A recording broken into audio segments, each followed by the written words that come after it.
Pessoal, não sei se vocês sabiam dessa possibilidade, para mim era algo desconhecido. Mas hoje em Campo Mourão nós temos um conhecido nosso que é guarda provisório, adoção provisória.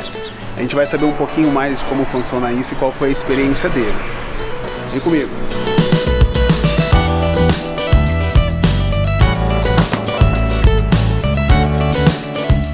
Ô, meu querido! E aí? Como que você tá? Só encostar aqui. E aí, galera, tudo bem? Como é que você tá? Rapaz, tranquilão. pegando você de surpresa ou não? Rapaz, já atendi um hoje já. Oh, aí sim. Irmão, é o seguinte, eu fiquei sabendo que você hoje tem a possibilidade de fazer uma guarda provisória, uma adoção provisória, não sei se é esse nome correto. Tem várias formas de chamar, a gente chama de apadrinhamento, adoção afetiva, tem vários nomes para isso, né?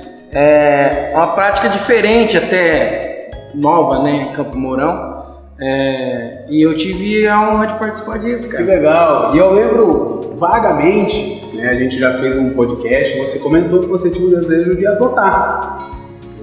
Mas esse é um pouquinho diferente, porque você adota e não fica com a criança, como que é? Quando eu assisti uma ministração do Brunão Morada, ele comentou sobre alguns dados que me fizeram pensar bastante e Deus falou muito ao meu coração a respeito disso, né? A palavra diz que nós devemos cuidar dos órfãos e das crianças, né?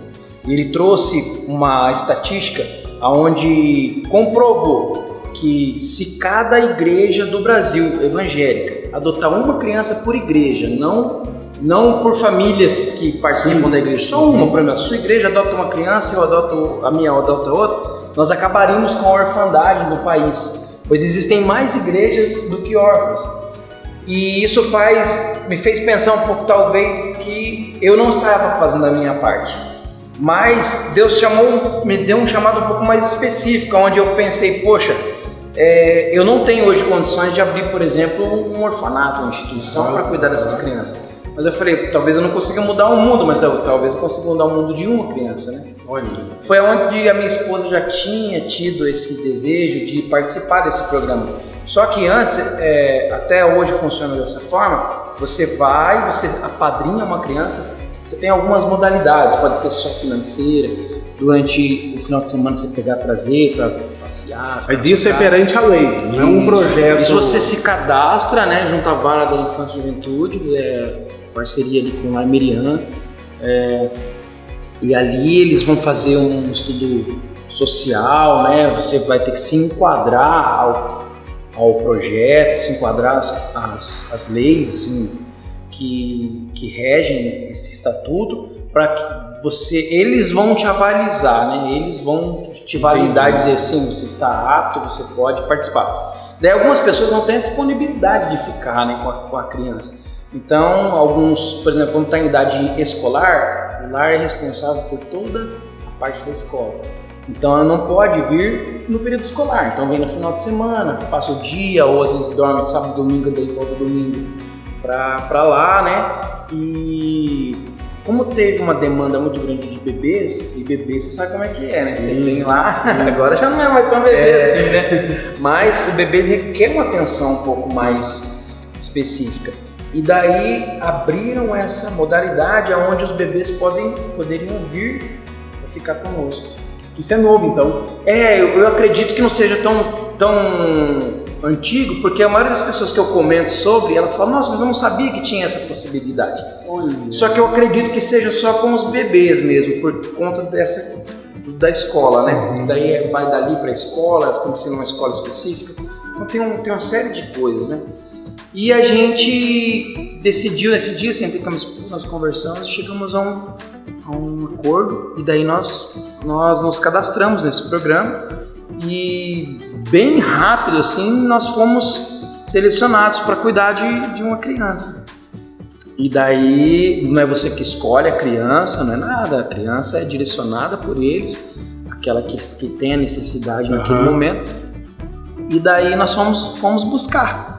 E uma criança de que idade, ele? De uma? Quando ele veio, tinha 9 meses. Nossa, era uma criança? Não, era um bebezinho, não tinha dente, não falava nada, nem engatinhar direito, ele engatinhava. E em casa que ele aprendeu tudo isso, né? Andar, começou a falar algumas coisas. E você recebe alguma ajuda financeira? Não, isso. A única coisa assim, que tudo que precisar, por exemplo, se eu falar eu preciso de uma fralda, eles fornecem a fralda, lenço umedecido.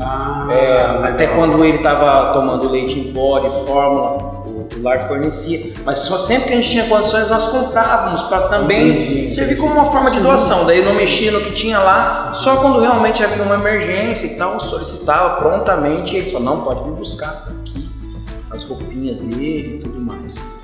Então foi assim, um chamado onde eu falei, poxa, talvez hoje nós não podemos ter um lar com 50, 100 crianças, mas nós podemos mudar pelo menos o período que ficar conosco, dar o amor, o carinho que essa criança precisa, não que lá não seja, porque lá eu vou falar pra você, cara, é impressionante, você conhece lá, né? É um espetáculo, carinho, atenção, que as tias cuidam deles lá, e você vê que eles estão super bem cuidados. Às vezes a gente vai lá fora de hora, sem avisar. Até, Danilão, deixa o link aí embaixo aí para o pessoal assistir o podcast que a gente fez com o pessoal do Armirian. É muito legal, muito bacana mesmo. O pessoal lá precisa de bastante ajuda também, né? Não só, igual o Douglas comentou aqui, de você fazer parte desse projeto, mas ajuda financeira também. Claro, porque o gasto é grande, né? Sim, são muitas crianças, hoje está com uma quantidade grande de crianças lá. Então as crianças sentem essa falta. Quando você chega lá, todos pedem, tio, me leva para sua casa, me leva para sua casa. Então assim, acredito eu que seja algo muito bom para eles saírem um pouco do ambiente e receber uma atenção um pouco mais específica para eles, né?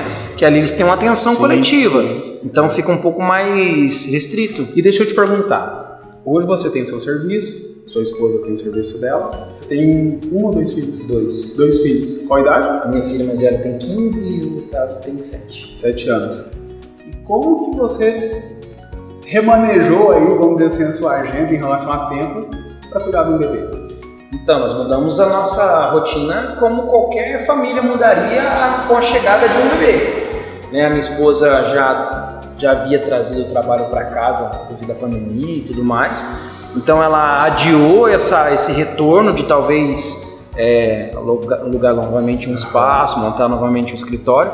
Então ela permaneceu em casa e tudo isso foi mudado, como se ela tivesse engravidado e recebido um bebê. A gente mudou totalmente a estrutura da casa, a rotina, comprou móveis, essas coisas para receber ele, e independente de quanto tempo ele ia ficar. Entendi. Porque essa é a grande questão desse apadrinhamento, né?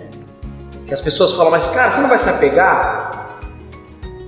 Não tem como não se apegar. É a primeira coisa que eu pensei. Eu falo para todo mundo, assim, o amor que a gente passa a ter pela criança é o mesmo de um filho. É como se eu tivesse realmente adotado ele. Porque é isso que eu acho que eles precisam. Então eu sempre falo para as pessoas assim, não se trata de mim, se trata da criança.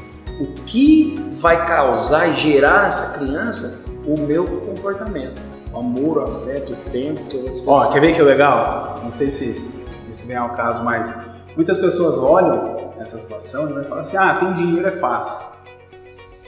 Como que é a sua situação financeira hoje para você ter um bebê?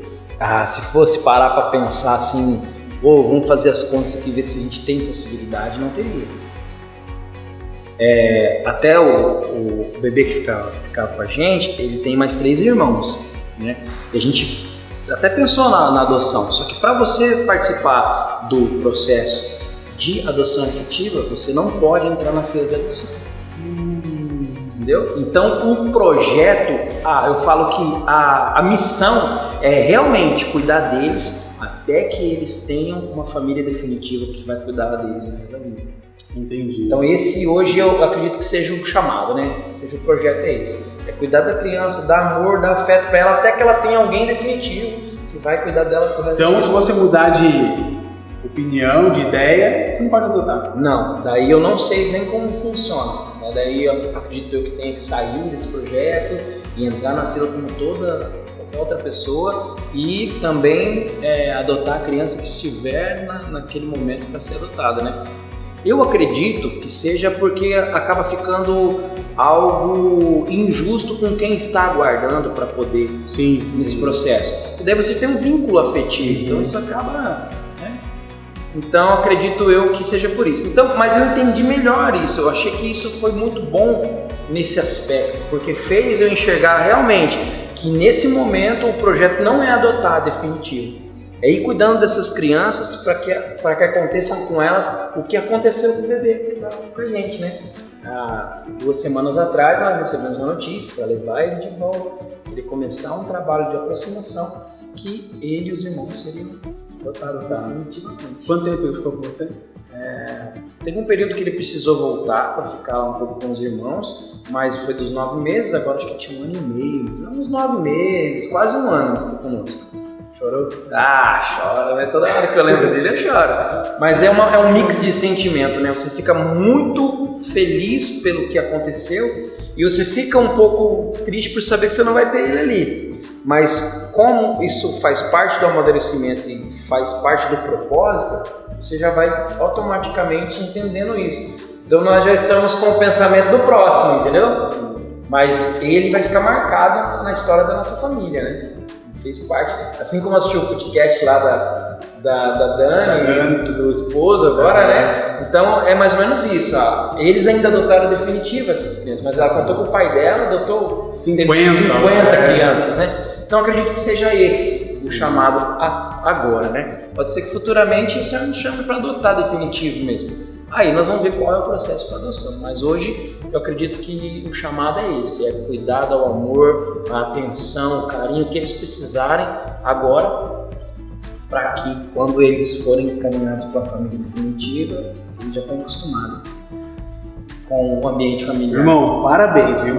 Eu acredito assim que não é fácil você colocar uma criança dentro da sua casa, dar carinho, dar amor, cuidado, né? Deixar de fazer muitas coisas que você já faz aí no seu dia a dia, que era comum para você, até mesmo dividir às vezes ali o tempo dos teus filhos, né, com essa criança também, e sabendo que essa criança vai embora para outro lugar. Mas você falou uma coisa que eu achei muito engraçado, que você está ensinando essa criança o verdadeiro caminho, né? E você já comentou comigo, ela ia na igreja com você, mesmo sendo pequena, estava plantando uma sementinha, né? E só esse período que você esteve com ela, só de você ter dado carinho, amor, isso para você era tudo. Nossa, é impressionante, porque você vai com a intenção de dar e acaba recebendo. Olha, né? O que nós recebemos, que nossa família recebeu, em ter essa criança conosco, e os outros irmãos que vinham esporadicamente também nos finais de semana, e conviver com o ambiente lá e estar sempre ali e vendo como é que eles cuidam e tal, sabendo da história de cada criança, porque todos eles têm uma história difícil. Ninguém tem uma história que está ali porque foi feliz, entendeu? É muito pelo contrário. Daí você descobre que bem pertinho da gente existem histórias muito tristes e que muitas vezes você duvida que isso pode acontecer tão perto da gente e está aqui do nosso lado.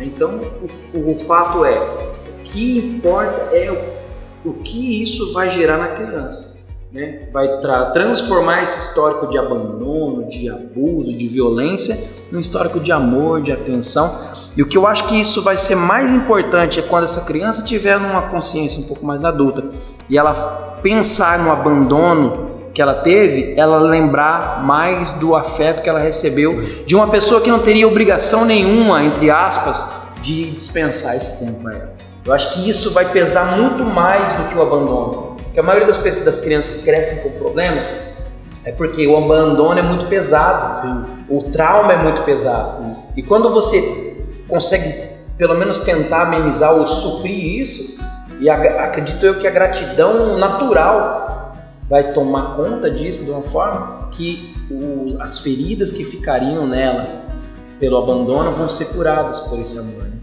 Então é o que Jesus fez por nós, é o que Deus fez por nós, e eu acredito que a gente tem que fazer. Só que eu acredito também que não seja algo geral. Sim, não é para todos. Não, eu acredito que não. Não adianta a gente falar que assim, eu vou te acusar porque você não faz. Eu acredito que não. Eu acredito que isso que nós estamos fazendo aqui de falar para as pessoas pode despertar em alguém que talvez ainda não se atentou para isso, que ela tem esse chamado, que ela tem esse propósito, e talvez depois de assistir isso, de conhecer alguém que participa, ela ative esse dom, né, esse chamado, e vá fazer, porque precisa de gente, né, disposta a abrir mão do seu eu, que é o que Jesus fez, né? Abriu mão da própria vontade para fazer aquilo que ele tinha que fazer. Então, eu acredito que se você tem esse chamado, você tem que fazer. Porque a palavra também diz que você pode fazer o bem e não faz, você está indo contra os princípios de Deus, né? Então, é isso. Depende mais do que vai ser com a criança do que com a gente. Mas por mais que tenha sido um pouco triste de ver ele partir, foi muito gratificante saber que ele está saindo dali com uma família que escolheu cuidar dele, assim como nós escolhemos cuidar nesse tempo, esse curto período de tempo. Essa família resolveu adotá-lo e cuidar dele do resto da vida. E junto com os irmãos, né? Junto com os irmãos. Porque a gente achou que ia demorar um pouco mais pela questão de ser uma quantidade grande de crianças, né? Mas Deus preparou tudo e essas pessoas vieram e vão cuidar delas aí agora. Amém. Merece um abraço, viu? Parabéns, viu? Parabéns. Pessoal, dá um like, compartilha. Tenho certeza que essa história vai chegar na vida de alguém. Alguém vai ser tocado com isso. Muitas pessoas não sabem dessa possibilidade, né? E às vezes o simples compartilhar seu pode abençoar a vida de alguém. Com Deus. Um abraço.